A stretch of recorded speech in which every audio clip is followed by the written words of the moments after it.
In this episode, we're taking a look at the history of another country's flag. This is the second episode in this series based on the flags of the various countries in the world. And since Pakistan is one of our largest demographics here on FTD Facts, I decided to give you a brief history on the flag.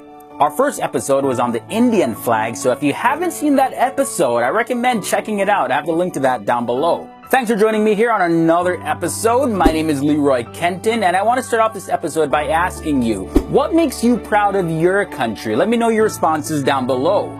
During the British rule in the Indian subcontinent, major ideological and cultural differences started occurring between the Muslim and Hindu populations of British India. Then in 1906, Muslims formed an all-Muslim league to rally all Muslims in India towards creating their own country. A flag was created for the All-Indian Muslim League. This had a star and a crescent moon on a green field. While there is no doubt regarding the importance of green in Islam, what you may not know, however, was that the association with Islam and the crescent moon wasn't always there. Some of the first recorded uses of the crescent moon came from the 2nd century BC, where it represented the ancient Mesopotamian moon god Nana. Phoenicians had spread the symbol throughout the Middle East and northern Africa during the 8th century BC. As these nations converted to Islam, the symbol stayed with them. The Turks began adding a star to the crescent in 12th century AD due to the importance of the stars in the 53rd surah or chapter of the Quran. With the fall of the Ottoman Empire in early 20th century AD, Turkey was left as the lone Muslim world power, and that helped to popularize the use of both the crescent and the star as a symbol of Islam. As modern Islamic states and movements began forming throughout the 20th century, they turned to the Turkish flag for inspiration. Today, the national flag of Pakistan is dark green in color with a white vertical bar, a white crescent moon in the center, as well as a 5-point star. So we see these symbols on the Pakistani flag, but what do they actually mean?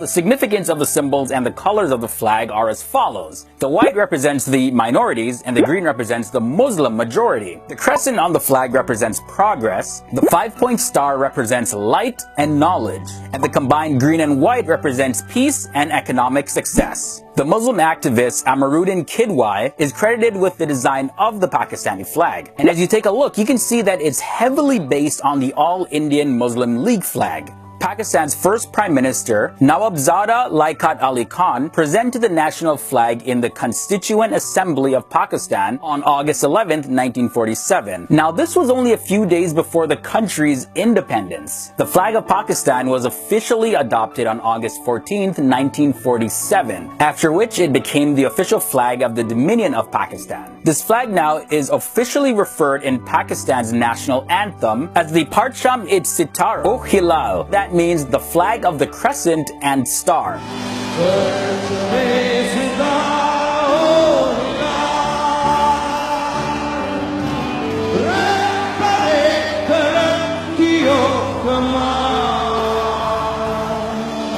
Now, in evolving the Pakistani flag, there are some protocols that you have to be mindful of. No other flag must be flown higher than it. It must never touch the ground, shoes, or feet of anything unclean. It should never be flown in darkness. The flag cannot be marked with anything, including words, numbers, or any images. When displayed horizontally, the white strip must always be at the left, with the green field on the right. And you cannot display the flag anywhere where it's likely to get dirty. Pakistan, like every other country, holds their flag in high regard. And just to kind of give you an idea of the pride that the Pakistanis have in their flag, did you know that in 2014 in Lahore, the capital city of Pakistan, over 29,000 students broke the largest human flag world record. This was held as part of the Punjab Youth Festival in Lahore. The record was previously held by Bangladesh with 27,170 people forming a national flag in Dhaka. Pakistan had first set this record back in October of 2012 when 24,200 people came together to break the record that Hong Kong had previously held. But once Pakistan was beat out by Bangladesh, they came back again to reclaim the title. And that's when exactly 29,040 Pakistani students formed the national flag and reclaimed the record for Pakistan.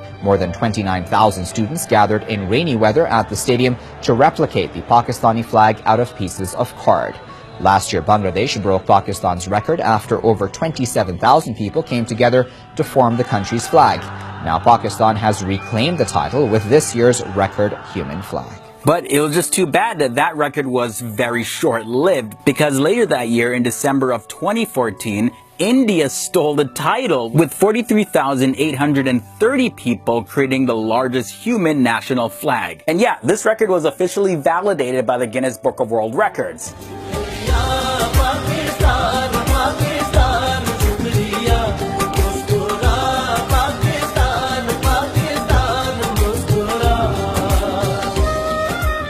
The flag is raised on various significant days in Pakistan. On March 23rd every year, Pakistan Day is celebrated as a national holiday to remember the Lahore Resolution that was passed on March 23rd, 1940, as well as the adoption of the first constitution of Pakistan during the time period when it was transitioning from the Dominion of Pakistan to the Islamic Republic of Pakistan on March 23rd, 1956. And that event made Pakistan the world's first Islamic Republic. Pakistan in history has a lot of upsides and has a lot of downsides. And there's no nation out there that is 100% perfect. But as the nation of Pakistan continues to strive for unity, there's definitely a hope for a much more proud future.